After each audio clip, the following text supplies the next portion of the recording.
back to my channel. So today I want to talk about So today I want to talk about a topic that is very big in my life. It's a big part of my life, and it has been for as long as I can remember, and that is anxiety. Now, being a mom with anxiety has kind of become my normal, but I took some time and I thought about things that I want to do with my channel. What do I want to put out there to the world? And I want to do fun videos, like, you know, mom videos, fun stuff like that. But I also want to talk about the more serious stuff, because if I can reach out and help one person not feel alone, or help one person with some advice that I have or my story, then I want to do that. I want to talk about my journey with anxiety, where it started, what I can remember growing up with it, how I got to the point I am now, where I'm comfortable. I wouldn't say comfortable with anxiety, but I'm at a point in my life where it's not affecting me to the point where it used to be.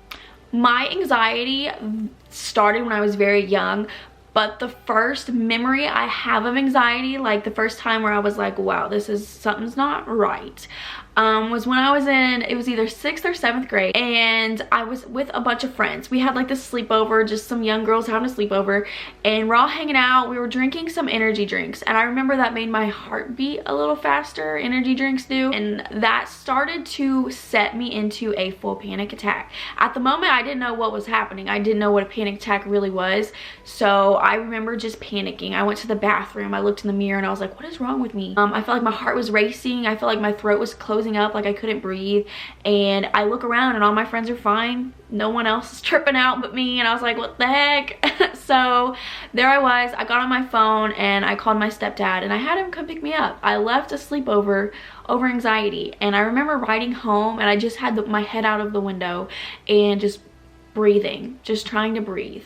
And that is the first time I can remember having a panic attack, and the first time I can remember thinking to myself, something is not okay. Like, that's not normal, because no one else was freaking out over some energy drinks, or no one else was having a panic attack at that moment, just me. It progressively got worse from there. After that point, I started to have that kind of thing happen more frequently, and I remember panicking over things that normally people weren't panicking over. Like, for some reason, I would worry that something was gonna happen to my mom. I would worry something's gonna happen to me, my friends. I remember just worrying so much to where it was kind of obsessive. It just kept going until it got so bad in 8th grade. I asked my mom if I could switch schools, because I thought in my mind that maybe it was just the place I'm at. I don't know. I just wanted to escape where I was. So I remember asking my mom, can I switch schools? Like, I just cried to her. I just need to get out of this place. I need to do something.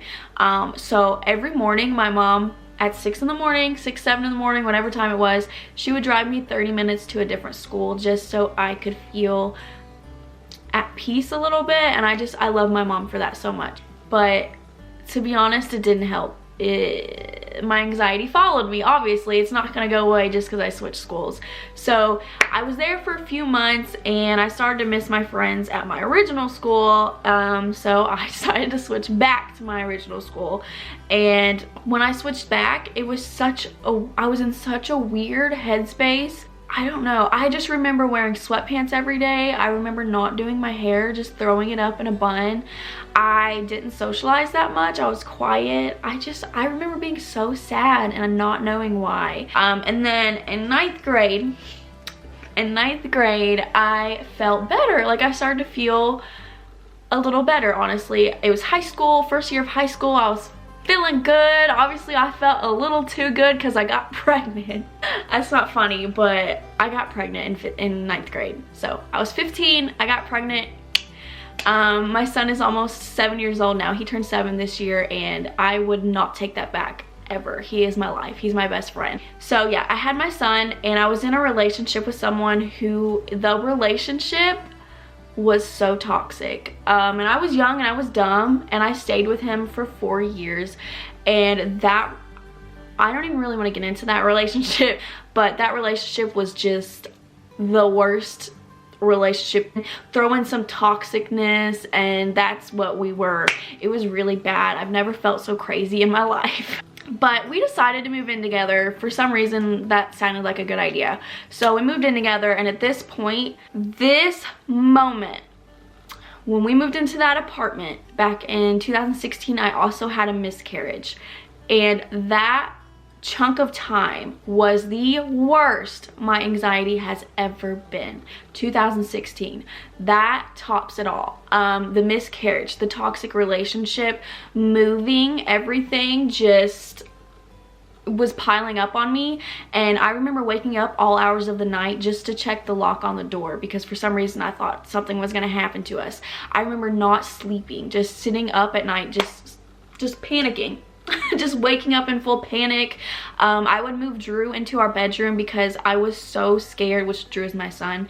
I was so scared something was going to happen to him. I wanted to make sure he was there at all times. I just remember pacing the house throughout the night. It was so bad.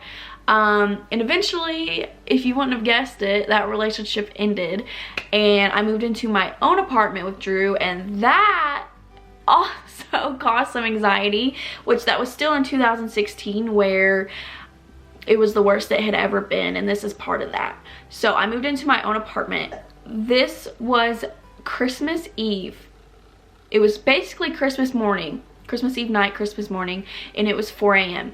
I woke up in full panic, like full panic, and I don't even know why. I think I had a dream that set me off. Just the biggest panic attack I have ever had, and I was pacing the house crying. I did not know what to do. I was alone. Drew was asleep, obviously. It's 4 in the morning. So I panicked and I picked my son up out of bed at 4 in the morning. I put him in the car and I drove to my mom's house on Christmas morning at 4 in the morning. And at the time, I did not have a key to her house. Now I do, but at the time I didn't have a key. So I literally broke into my mom's house. I walked on in and I just started screaming for my mom. And of course, she's half asleep, confused. She told me I could sleep there and she told me to go to bed, which I didn't go to bed. I mean, I slept for maybe an hour or two, but one of the worst nights of my life. I was in full panic mode and I don't even know why. Like, there was nothing wrong, but that's what anxiety does to you. It makes you think something's wrong. I thought I was dying in my head. Like, I really did. I thought this was the end, and I don't know why. I can't explain it, but that's how it goes. Then I remember starting a job and I worked in the drive-thru, and I remember a couple times having anxiety where I would just take the headset off, walk outside, and just breathe. But then I got into a relationship, and this relationship was not toxic like that. We actually had a decent relationship, and I remember it not really affecting my anxiety that bad until I became a stay-at-home mom, because we had a daughter. Me and that guy I was with, we ended up having a daughter, and I became a stay-at-home mom, and I thought to myself, this is not what I want. Like, this is not helping me mentally, being home all the time, which being a stay-at-home mom, I'm just gonna say, is an amazing opportunity. I absolutely loved all the time I got with my kids, but for someone who has mental health struggles, being home 24/7 and not getting that interaction with other people, not getting out of the house, not getting that break, it wasn't helping me. And I got to a point where I decided to end that relationship and go out on my own, which that was probably one of the hardest decisions I've ever made, was ending that relationship. It wasn't a perfect relationship, but it wasn't the worst. So I left that relationship and I moved into where I'm at now. I've been here for a few months now, and my anxiety, at first it was bad, but now I'm at a point where I am comfortable. I can control it. I have found ways on my own to cope with it, to help myself. I've found things to get into to help with my anxiety, one being making videos, because I absolutely love filming. I love editing. I love photography. I love all of it. And I also got into writing things down. I've got into different crafts. I've spent more time with my kids doing crafts. There's just so much that I have learned from being single, because I realized I went from relationship to relationship to relationship, and I never took time for myself. I think I wanted to be with someone so bad for that comfort or safety, I guess, and I was scared of being alone. It's really hard to explain, but I feel like maybe I wasn't good enough to be alone. I wasn't good enough to do the things that I loved. I had to have someone there with me, and that's very unhealthy. So I decided to be single, and here I am. Oh, I'm choking. Oh my god, you guys. I literally just choked on my own saliva. But anyway, I realized, what was I even saying? I realized my triggers. I realized I kind of started learning what's gonna set me off and what's not. So when I start to feel that happen, I found ways to help myself. Self-care helps a lot. I take a bubble bath like every night when the kids go to bed. Taking time for myself, getting into hobbies, helping myself is basically what I've learned to do. I just wanted to make this video so people watching my channel know me. I don't want you to just see this person on the screen and not know anything about me, not know anything about who I am as a person or why I am the way I am, or I want to feel like you know me. Also, I wanted to reach out to anyone else who struggles with anxiety, struggles with depression, struggles with any other mental health problem. I want you to know that you're not alone. And there are ways that you can help yourself. Anxiety is always going to be there, but there are ways to help yourself. There are ways to cope. There are ways to make yourself feel better. And I kind of want to just be there to help somebody.